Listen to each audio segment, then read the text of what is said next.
ओम शांति 28 मार्च 2025।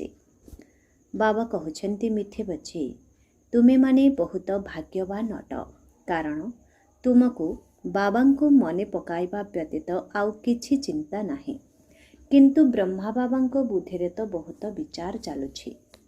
आजर प्रश्न, बाबा निकटरे जो सुपुत्र संतान माने अछंती सेमानंकर लक्षण कौन होइथिबो? बाबा निकटरे जो सुपुत्र संतान माने अछंती सेमानंकर लक्षण कौन होइथिबो? उत्तर, सेमाने समस्तंकर बुद्धि जोग एकमात्र बाबा सहित जोड़ुथिबे एवं सर्विसेबल अर्थात योग्य सेवाधारी होइथिबे।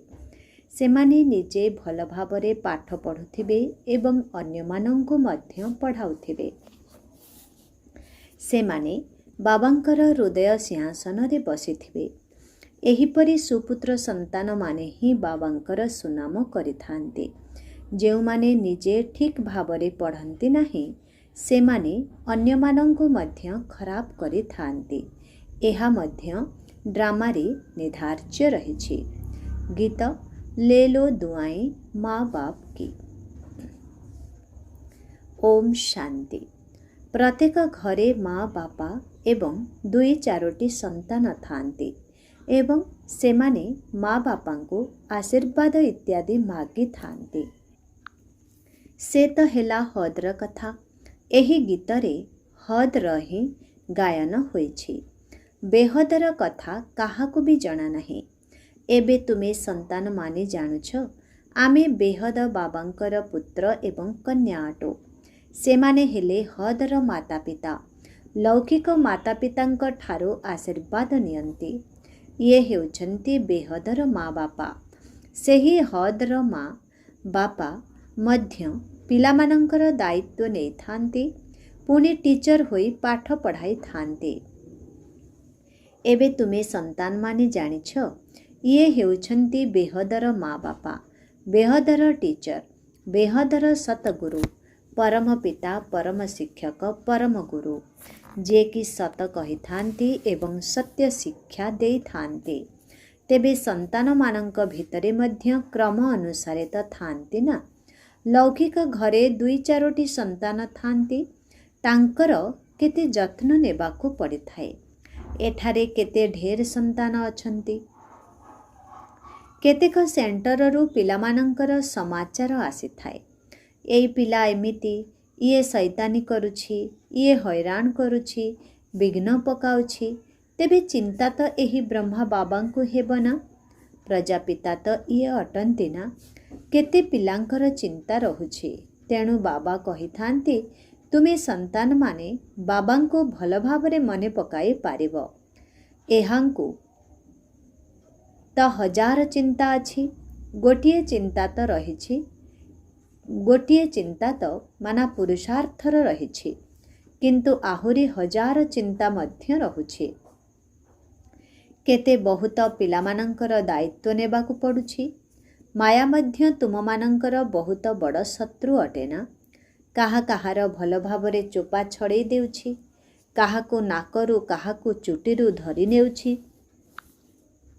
एते पिलामानंकर विचार तो करिबाकु पडुछि। पुणी मध्य बेहद बाबांकर स्मृति रे रहिबाकु पड़िबो। तुमे हेउछ बेहद बाबांकर संतान। तुमे माने जानिछ आमे बाबांक श्रीमतरे चाली काहीकि बाबांक ठारू पूरा संपत्ति न नेबु। समस्ते तो एका भली चाली परिबे नाही कारण एठारे राजधानी स्थापन हेउछि। अन्य काहार बुद्धि रे ए कथा आसी पारिबो नाही। एहा बहुत उच्च पाठ पढ़ा अटे। राजत्व मिलिगला परे जଣା पड़े नाही जे एही राजत्व किपरि स्थापन हेला। एही राजत्वर स्थापना हेबा मध्य बड़ आश्चर्यजनक कथा। एबे तुमे अनुभवी अट। प्रथमे यांकु मध्य कौन जଣା थिला कि मु कौन थिली पुणी किपरि 84 जन्म नेली। एबे बुद्धि रे आसुछि। तुमे मध्य कहुछ बाबा आपण सेही अटंती। एहा बड़ बुझिबार विषय अटे। एही समय रे ही बाबा आसी सबु कथा बुझाउछंती। ଏହି ସମୟରେ କିଏ କେତେ ବି ଲକ୍ଷପତି କୋଟିପତି ହୋଇଥାନ୍ତୁ ନା କାହିଁକି, ବାବା କହୁଛନ୍ତି ଏହି ପଇସା ଆଦି ସବୁ ମାଟିରେ ମିଶିଯିବ। ବାକି ଆଉ ସମୟ ହିଁ କେତେ ଅଛି। ସଂସାରର ସମାଚାର ତୁମେ ରେଡ଼ିଓ କିମ୍ବା ସମ୍ବାଦପତ୍ରରେ ଶୁଣୁଛ। ଏଠାରେ କ'ଣ କ'ଣ ସବୁ ହେଉଛି। ଦିନକୁ ଦିନ ଝଗଡ଼ା ବଢ଼ି ଚାଲିଛି, ସୂତା ଅଡ଼ୁଆ ହୋଇ ଚାଲିଛି। ସମସ୍ତେ ପରସ୍ପର ମଧ୍ୟରେ ଲଢ଼େଇ ଝଗଡ଼ା କରି ମୃତ୍ୟୁ ମୁଖରେ ପଡ଼ୁଛନ୍ତି। ଏଭଳି ପ୍ରସ୍ତୁତି ଚାଲିଛି। ଜଣାପଡ଼ୁଛି ଯେମିତି ଯୁଦ୍ଧ ଆରମ୍ଭ ହେବାର ସମୟ ନିକଟ ହୋଇ ଆସିଲା। ଦୁନିଆ ଏକଥା ଜାଣିନାହିଁ କି ଏସବୁ କ'ଣ ହେଉଛି, କ'ଣ ହେବାର ଅଛି। ତୁମମାନଙ୍କ ଭିତରେ ମଧ୍ୟ ବହୁତ ଅଳ୍ପ ଅଛନ୍ତି ଯିଏକି ପୁରା ବୁଝୁଛନ୍ତି ଏବଂ ଖୁସିରେ ରହୁଛନ୍ତି। ଏହି ସଂସାରରେ ଆମେ ଆଉ ଅଳ୍ପ ସମୟ ରହିବା। ଏବେ ଆମକୁ କର୍ମାତୀତ ଅବସ୍ଥାକୁ ପ୍ରାପ୍ତ କରିବାକୁ ହେବ। ପ୍ରତ୍ୟେକଙ୍କୁ ନିଜ ପାଇଁ ପୁରୁଷାର୍ଥ କରିବାକୁ ହେବ। ତୁମେ ତ ନିଜ ପାଇଁ ପୁରୁଷାର୍ଥ କରୁଛ। ଯିଏ ଯେତେ ପୁରୁଷାର୍ଥ କରିବେ ସିଏ ସେତେ ଫଳ ପାଇବେ। ସେଥିପାଇଁ ନିଜକୁ ପୁରୁଷାର୍ଥ କରିବାକୁ ହେବ ଏବଂ ଅନ୍ୟମାନଙ୍କୁ ମଧ୍ୟ ପୁରୁଷାର୍ଥ କରାଇବାକୁ ହେବ। ସମସ୍ତଙ୍କୁ ରାସ୍ତା ବତାଇବାକୁ ହେବ। ଏହି ପୁରୁଣା ଦୁନିଆର ବିନାଶ ତ ନିଶ୍ଚିତ ହେବ। ଏବେ ବାବା ଆସିଛନ୍ତି ନୂଆ ଦୁନିଆର ସ୍ଥାପନା କରାଇବା ପାଇଁ। ତେଣୁ ଏହି ବିନାଶ ପୂର୍ବରୁ ତୁମେ ନୂଆ ଦୁନିଆ ପାଇଁ ଏହି ପାଠ ପଢ଼ିନିଅ। ଭଗବାନ ଉବାଚ, ମୁଁ ତୁମମାନଙ୍କୁ ରାଜଯୋଗର ଶିକ୍ଷା ଦେଉଛି। ସ୍ନେହର ପିଲାମାନେ, ତୁମେମାନେ ବହୁତ ଭକ୍ତି କରିଛ। ଅଧା କଳ୍ପ ହେବ ତୁମେମାନେ ରାବଣ ରାଜ୍ୟରେ ଥିଲ ନା। ଏ କଥା ମଧ୍ୟ କାହାକୁ ଜଣା ନାହିଁ କି ରାମ କାହାକୁ କୁହାଯାଏ, ରାମରାଜ୍ୟର ସ୍ଥାପନା କିପରି ହେଲା। ଏହି ସବୁ କଥା ତୁମେ ବ୍ରାହ୍ମଣମାନେ ହିଁ ଜାଣିଛ। ତୁମ ଭିତରେ ମଧ୍ୟ ଏପରି ବହୁତ ଅଛନ୍ତି ଯେଉଁମାନେ କି କିଛି ଜାଣିନାହାନ୍ତି। ବାବାଙ୍କର ସୁପୁତ୍ର ସନ୍ତାନ ସେହିମାନେ ଯେଉଁମାନେ ସମସ୍ତଙ୍କର ବୁଦ୍ଧି ଯୋଗ ଏକମାତ୍ର ବାବାଙ୍କ ସହ ଯୋଡ଼ାଇଥାନ୍ତି। ଯେଉଁମାନେ ପ୍ରକୃତ ସେବାଧାରୀ ସେମାନେ ନିଜେ ଭଲ ଭାବରେ ପାଠ ପଢ଼ନ୍ତି ଏବଂ ବାବାଙ୍କ ହୃଦୟରେ ରୁହନ୍ତି। କେହି କେହି ତ ପୁଣି ଅଯୋଗ୍ୟ ମଧ୍ୟ ଥାନ୍ତି। ସେମାନେ ସେବା ପରିବର୍ତ୍ତେ ଅପସେବା କରନ୍ତି। ଯେଉଁମାନେ କି ବାବାଙ୍କ ଠାରୁ ବୁଦ୍ଧିଯୋଗ ତୁଟାଇ ଦେଇଥାନ୍ତି। ଏହା ମଧ୍ୟ ଡ୍ରାମାରେ ନିର୍ଦ୍ଧାରିତ ଅଛି। ଡ୍ରାମା ଅନୁସାରେ ଏହା ହେବାର ହିଁ ଅଛି। ଯେଉଁମାନେ ଭଲ ଭାବରେ ପାଠ ପଢ଼ନ୍ତି ନାହିଁ ସେମାନେ କ'ଣ କରିବେ? ସେମାନେ ଅନ୍ୟମାନଙ୍କୁ ମଧ୍ୟ ଖରାପ କରିଦେବେ। ସେଥିପାଇଁ ବାବା ତୁମମାନଙ୍କୁ ବୁଝାଉଛନ୍ତି, ବାବାଙ୍କୁ ଅନୁକରଣ କର ଏବଂ ଯିଏ ପ୍ରକୃତ ସେବାଧାରୀ ସବୁବେଳେ ବାବାଙ୍କ ହୃଦୟରେ ନିବାସ କରନ୍ତି ସେହିମାନଙ୍କର ହିଁ ସଙ୍ଗ କର। ତୁମେ ଯଦି ପଚାରିବ ଆମେ କେଉଁମାନଙ୍କର ସଙ୍ଗ କରିବୁ, ତେବେ ବାବା ସଙ୍ଗେ ସଙ୍ଗେ କହିବେ ଏହିମାନଙ୍କର ସଙ୍ଗ କରିଲେ ବହୁତ ଭଲ। ଏମିତି ବହୁତ ଅଛନ୍ତି ଯେଉଁମାନେ ସଙ୍ଗ ହିଁ ଏପରି କରୁଛନ୍ତି ଯାହାଙ୍କର ରଙ୍ଗ ମଧ୍ୟ ଓଲଟା ଚଢ଼ି ଯାଉଛି। ଗାୟନ ମଧ୍ୟ କରାଯାଏ, ସୁସଙ୍ଗ ଉଦ୍ଧାର କରେ ଏବଂ କୁସଙ୍ଗ ଦୁର୍ଗତି କରେ। ଯଦି କୁସଙ୍ଗ ଲାଗିଯାଏ ତେବେ ଏକଦମ ଶେଷ କରିଦେବ। ଘରେ ମଧ୍ୟ ଦାସ ଦାସୀ ଆବଶ୍ୟକ। ସେଠାରେ ପ୍ରଜାମାନଙ୍କର ମଧ୍ୟ ନୌକର ଚାକର ସବୁ ଆବଶ୍ୟକ ନା। ରାଜଧାନୀର ସ୍ଥାପନା ଏହିଠାରେ ହିଁ ହେଉଛି। ଏଥିରେ ବହୁତ ବିଶାଳ ବୁଦ୍ଧି ହେବା ଆବଶ୍ୟକ। ସେଥିପାଇଁ ବେହଦର ବାବା ମିଳିଛନ୍ତି ତ ତାଙ୍କର ଶ୍ରୀମତ ଅନୁସାରେ ଚାଲ, ନଚେତ୍ ଅଯଥାରେ ପଦଭ୍ରଷ୍ଟ ହୋଇଯିବ। ଏହା ମଧ୍ୟ ପାଠପଢ଼ା ଅଟେ। ଏଥିରେ ଯଦି ଏବେ ଫେଲ୍ ହୋଇଯିବ ତେବେ ଜନ୍ମ ଜନ୍ମାନ୍ତର କଳ୍ପ କଳ୍ପାନ୍ତର ଫେଲ୍ ହେଉଥିବ। ଯଦି ଏବେ ଭଲ ଭାବରେ ପଢ଼ିବ ତେବେ କଳ୍ପ କଳ୍ପାନ୍ତର ଭଲ ଭାବରେ ପଢ଼ୁଥିବ। ଜଣାପଡ଼ିଯାଏ ଯେ ଏମାନେ ଭଲ ଭାବରେ ପାଠ ପଢ଼ୁନାହାନ୍ତି। ତେବେ ତାଙ୍କୁ କି ପଦ ମିଳିବ? ସେମାନେ ନିଜେ ମଧ୍ୟ ବୁଝିପାରୁଛନ୍ତି ଯେ ମୁଁ ସେବା ତ କିଛି କରୁନାହିଁ। ମୋ ଠାରୁ ହୋସିଆର ତ ବହୁତ ଅଛନ୍ତି। ତେବେ ହୋସିଆରମାନଙ୍କୁ ହିଁ ଭାଷଣ ପାଇଁ ଡାକିଥାନ୍ତି। ତେଣୁ ଯିଏ ହୋସିଆର ହେବେ ସିଏ ପଦ ମଧ୍ୟ ଉଚ୍ଚ ପାଇବେ। ନିଜକୁ ବୁଝିପାରନ୍ତି ଯେ ଆମେ ଏତେ ସେବା କରୁନାହୁଁ, ତେଣୁ ଉଚ୍ଚ ପଦ ପାଇପାରିବୁ ନାହିଁ। ଶିକ୍ଷକ ତ ବିଦ୍ୟାର୍ଥୀମାନଙ୍କୁ ଜାଣିପାରିବେ ନା। ବାବା ପ୍ରତିଦିନ ପାଠ ପଢ଼ାଉଛନ୍ତି तेणु समस्तंकर रेजिस्टर तांको पाखरे रहिछि ना। पाठ पढ़ार एवं चलणीर मध्य रेजिस्टर रहिछि। सेहीपरि एठारे मध्य जोग हेला मुख्य विषय। जोगबल भल रहिले चालीचलनी मध्य भल रहिबो। किंतु पाठ पढ़ारे केबे केबे अहंकार आसी जाई थाए। एठारे जोगयुक्त होई रहिबारे ही गुप्त परिश्रम करिबाकू पड़िथाए। सेथिपाई बहुतंकर रिपोर्ट आसुछि कि बाबा आमे जोगयुक्त होई रहि पारु नाहु। बाबा बुझाउछंती जोग शब्द को बुद्धिरु बाहर करि दियो। बाबा जहांक ठारु तुमको स्वर्गर राज बाबा जहांक बाबा जहांक ठारु तुमको स्वर्गर राजत्व प्राप्त हेउछि तांकु तुमे स्मरण करि परिबो नाही। आश्चर्य कथा। बाबा कहउछंती हे आत्मा माने तुमे मोते स्मरण करि पारु नाह। मु तुमको रास्ता देखाइबाकू आसीछि। तुमे मोते मने पकाओ। तेबे एही जोग अग्नि रे तुमर पाप भस्म होई जिवो। भक्ति मार्ग रे मनुष्य केते एणे तेणे तीर्थ करिबाकू जाउछंती। कुंभ मेला रे केते ठंडा पानी रे जाई स्नान करुछंती। केते कष्ट सहन करुछंती। एठारे तो सेमिति कौनसी कष्ट नाही। जेउ माने फास्ट क्लास पिला होइथिबे से माने सेही जणे प्रेमिकंकर सच्चा सच्चा प्रेमिका होई तांकु ही मने पकाउथिबे। केउ आड़कू बुलिबाकू गले मध्य एकांतरे बगीचारे बसी तांकु मने पकाइबे। पर चिंतनर व्यर्थ वार्तालाप करिबा द्वारा वायुमंडल खराब होइथाए। सेथिपाई जेबे भी समय मिलुछि बाबांकु मने पकाइबार अभ्यास कर। फास्ट क्लास सच्चा प्रेमिकंकर प्रेमिका हुओ। बाबा कहउछंती देहधारींक फोटो रख नाही। केवल एकमात्र शिव बाबांकर फोटो रख जाहाकू मने पकाइबार अछि। जदि भावुछ सृष्टिचक्र को मध्य स्मरण करिबो तेबे त्रिमूर्ति एवं सृष्टिचक्रर चित्र फास्ट क्लास अटे। एथिरे सबु ज्ञान रहिछि। स्वदर्शन चक्रधारी तुमर एही नाम एक एक। स्वदर्शन चक्रधारी तुमर नाम एक अर्थ सहित नाम अटे। नुआ केही एही नाम को सुनिले बुझी पारिबे नाही। एहा केवल तुमे पिलामाने ही बुझुछ।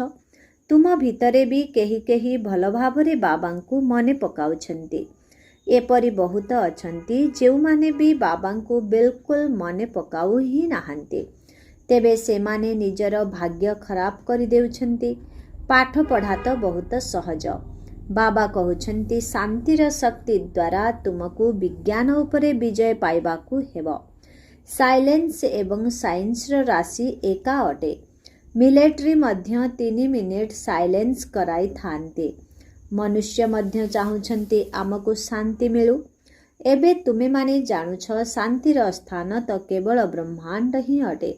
जेउ ब्रह्म महतत्वरे आमे राजा माने जेउ ब्रह्म महतत्वरे आमे आत्मा माने एते छोटो बिंदु भली रही थाउ तेबे सेही आत्मा मानंकर वृक्ष तो चमत्कार होइथिबो ना। मनुष्य मध्य भ्रुकुट कहउछंती भ्रुकुटी मध्य रे एक आश्चर्यजनक तारका चमकुछि। बहुत छोटो सुनार तिलक तियारी करी एठारे लगाई थांते। आत्मा मध्य एकदम सूक्ष्म बिंदु स्वरूप अटे। बाबा मध्य तांक निकटरे आसी बसंती। साधु संत आदि मध्य निज आत्मा को जानी नाहंती। जदि आत्मा को जानी नाहंती तेबे से माने परमात्मा को किपरि जानी पारिबे। केवल तुमे ब्राह्मण माने ही आत्मा एवं परमात्मा को जानिछ। कौनसी भी धर्मर मनुष्य माने जानी पारिबे नाही। एबे तुमे ही जानिछ किपरि एते छोटो आत्मा सारा अभिनय करुछि। सत्संगत बहुत करुछंती किंतु किछि भी बुझी नाहंती। ये मध्य बहुत गुरु करिथिले। एबे बाबा कहउछंती एमाने सबु हेले भक्ति मार्गर गुरु। ज्ञान मार्गरे केवल जणे गुरु अछंती। दिउ मुकुटधारी राजांक आगरे एक मुकुटधारी राजा माने मथा नुआई थांती प्रणाम करि थांती कारण से माने पवित्र। सेही पवित्र राजा मानंकर ही मंदिर तियारी होइछे। पतित माने जाई तांको आगरे मथा नुआउछंती किंतु सेमानंकु कोन एकथा जଣା अछि जे एमाने किए? आमे एमानंक पाखरे मथा काहींकी नुआउछु? सोमनाथंकर मंदिर तियारी कले, एबे पूजा तो करुछंती, किंतु बिंदुर पूजा किपरि करिबे? बिंदुर मंदिर किपरि तियारी हेबो? यह हेउछि बहुत गुह्य कथा। गीता इत्यादि रे कौन ए सबु कथा अछि? तेबे जिए निजे मालिक सिए ही बुझाउछंती। तुमे एबे जानुछ किपरि एते छोटो आत्मारे सबु अभिनय भरी होई रहिछि। तेबे आत्मा मध्य अविनाशी एवं पाठ मध्य अविनाशी अटे। यह केते आश्चर्यर कथा ना? ए सबु पूर्व प्रस्तुत खेल अटे। कहउछंती जहा पूर्व निर्धारित ताहा ही हेउछि। ड्रामारे जहा निर्धारित ताहा तो निश्चय हेबो। एथिरे चिंता करिवार किछि आवश्यकता नाही। तुम पिलामानंकु एबे निज सह प्रतिज्ञा करिबाकु हेबो जे किछि भी होई जाऊ केबे भी कांदिबा उचित नुहे। अमुक मृत्युवरण कला, तेबे आत्मा जाई अन्य एक शरीर धारण कला, एथिरे कांदिबार कौन आवश्यकता रहिछि? आउ तो फेरी आसिबे नाही। जदि लुह आसिला तेबे फेल।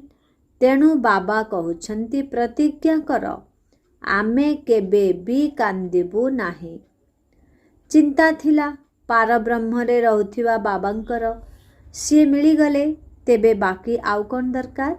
बाबा कहउछंती तुमे मोते मने पकाओ, मु केवल कल्परे थरे मात्र आसे। बाबा कहउछंती तुमे मोते मने पकाओ, मु केवल कल्परे थरे मात्र आसे एही राजधानी स्थापन करिबा पाई। एथिरे लड़ेई आदिर कौनसी कथा नाही।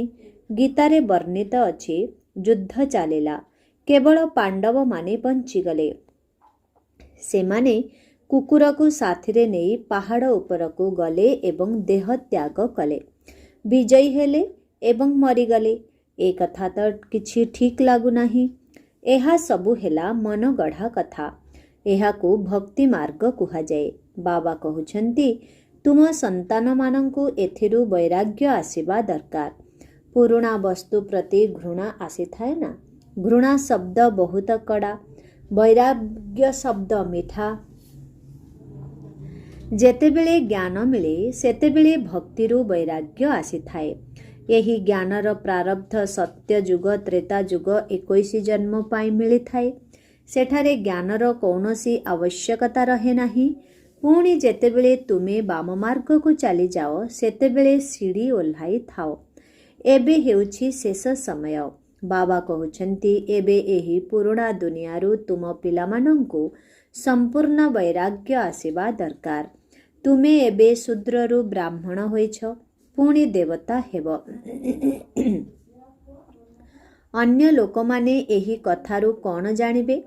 जदिओ विराट रूपर चित्र तैयारी करुछंती, किंतु सेथिरे ना चुटी अछि ना शिव बाबा अछंती। केवल नामकु मात्र कहि देउछंती देवता क्षत्रिय वैश्य शूद्र।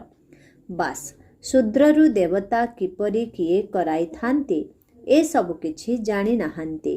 बाबा कहउछंती तुमे देवी देवता माने केते साहुकार थिल, पुणी सेही सबु संपत्ति कुआडे गला? भक्ति मार्गरे मथा नुआई नुआई कपाळ घसी घसी पैसा सबु हराई देइछ। एहा कालीर कथा अटे ना? तुमकु एही भली देवी देवता करी जाइथिली, पुणी तुमे कौन होई जाइछ? अच्छा, मिठे मिठे शिखिलाधे संतान मानंक प्रति मात पिता बाप दादांकर मधुर स्नेह संपन्न शुभेच्छा एवं सुप्रभात। आत्मिक पितांकर आत्मिक संतान मानंकु नमस्ते। आत्मिक संतान मानंकर आत्मिक पितांकु ओम शांति, गुड मॉर्निंग, नमस्ते नमस्ते नमस्ते, ओम शांति। धारणा पाई मुख्य सार 1 नंबर। परचिंतनर वार्तालाप द्वारा वातावरण को खराब करिवार नाही। एकांतरे बसी सच्चा सच्चा प्रेमिका होई निजर प्रेमिकंकु मने पकाइबाकु हेब। 2 नंबर। निजकु निजे प्रतिज्ञा करिबाकु हेब जे मु केबे हेले कांदिबि नाही। ଆଖିରୁ ଲୁହ ବୁହାଇବି ନାହିଁ। ଯେଉଁମାନେ ଯୋଗ୍ୟ ସେବାଧାରୀ ଅଟନ୍ତି, ବାବାଙ୍କ ହୃଦୟରେ ସ୍ଥାନ ପାଇଛନ୍ତି, ସେମାନଙ୍କର ହିଁ ସଙ୍ଗ କରିବାକୁ ହେବ। ନିଜର ଚାଲିଚଳଣିର ରେକର୍ଡକୁ ବହୁତ ଭଲ ରଖିବାକୁ ହେବ। ଆଜିର ବରଦାନ, ନିଜର ଶକ୍ତିଶାଳୀ ମନୋବୃତ୍ତି ଦ୍ୱାରା ମାନସିକ ସେବା କରୁଥିବା ବିଶ୍ୱ କଲ୍ୟାଣକାରୀ ହୁଅ। ବିଶ୍ୱର ଯନ୍ତ୍ରଣାଗ୍ରସ୍ତ ଆତ୍ମାମାନଙ୍କୁ ରାସ୍ତା ଦେଖାଇବା ପାଇଁ ସାକ୍ଷାତ ବାବାଙ୍କ ସମାନ ଲାଇଟ୍ ହାଉସ୍, ମାଇଟ୍ ହାଉସ୍ ଅର୍ଥାତ୍ ଆଲୋକ ଏବଂ ଶକ୍ତିର କେନ୍ଦ୍ର ହୁଅ। ଏହି ଲକ୍ଷ୍ୟ ରଖ ଯେ ଦୁନିଆର ପ୍ରତ୍ୟେକ ଆତ୍ମାକୁ କିଛି ନା କିଛି ଦେବାକୁ ହେବ। ଚାହେ ମୁକ୍ତି ଦିଅ, ଚାହେ ଜୀବନ ମୁକ୍ତି ଦିଅ, କିନ୍ତୁ ସମସ୍ତଙ୍କ ପ୍ରତି ମହାଦାନୀ ଏବଂ ବରଦାନୀ ହୁଅ। ଏବେ ନିଜ ନିଜର ସ୍ଥାନର ସେବା ତ କରୁଛ, କିନ୍ତୁ ଗୋଟିଏ ସ୍ଥାନରେ ରହି ମାନସିକ ଶକ୍ତି ଦ୍ୱାରା ଶକ୍ତିଶାଳୀ ବାୟୁମଣ୍ଡଳ ସୃଷ୍ଟି କରିବା ତଥା ନିଜର ଶ୍ରେଷ୍ଠ ପ୍ରକମ୍ପନ ଆଧାରରେ ବିଶ୍ୱର ସେବା କର। ଏଭଳି ଶକ୍ତିଶାଳୀ ବୃତ୍ତି ନିର୍ମାଣ କର ଯାହାଦ୍ୱାରା ଶ୍ରେଷ୍ଠ ବାୟୁମଣ୍ଡଳ ସୃଷ୍ଟି ହୋଇପାରିବ। ତେବେ କୁହାଯିବ ବିଶ୍ୱ କଲ୍ୟାଣକାରୀ ଆତ୍ମା।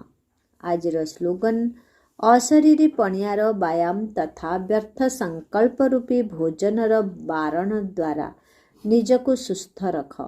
ଅବ୍ୟକ୍ତ ଇଶାରା, ସତ୍ୟତା ଏବଂ ସଭ୍ୟତା ରୂପୀ ସଂସ୍କୃତିକୁ ଆପଣାଅ।